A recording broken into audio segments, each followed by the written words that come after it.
Un satellite en bois, cela vous semble improbable? Et pourtant, c'est la dernière création de la NASA, qui s'est associée à l'agence spatiale japonaise pour mener ce projet à bien. Et la raison de cette initiative est finalement assez logique. Avec l'accélération de la conquête spatiale ces dernières années, ainsi que la multiplication des satellites de communication comme ceux que SpaceX, l'espace est en train de devenir une poubelle. On estime aujourd'hui que 11 000 tonnes de débris tournent en orbite autour de la Terre, fragments de fusées, satellites mis hors service et autres pièces détachées sont en train de devenir de sacrés problèmes pour les différentes agences spatiales, mais aussi pour les observateurs du ciel.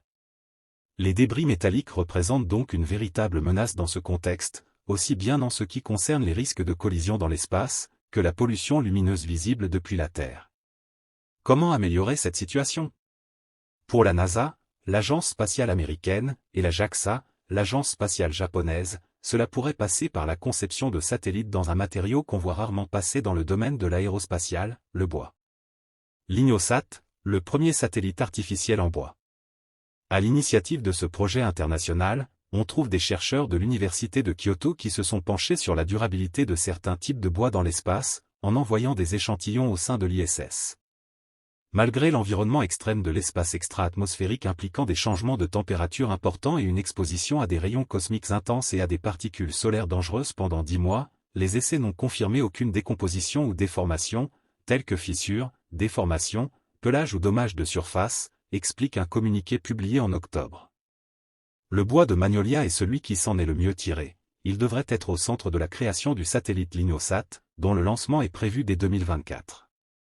Maniable, doté d'une excellente résistance globale et d'une bonne stabilité dimensionnelle, le bois de Magnolia devrait donc contribuer à donner naissance à un satellite réellement durable. Et les scientifiques de la JAXA et de la NASA pourront compter sur l'expertise de charpentiers de menuisiers japonais pour les épauler dans cette initiative. Les avantages d'un satellite en bois dans l'espace. Le bois ne brûle pas et il ne pourrit pas lorsqu'il est dans le vide spatial.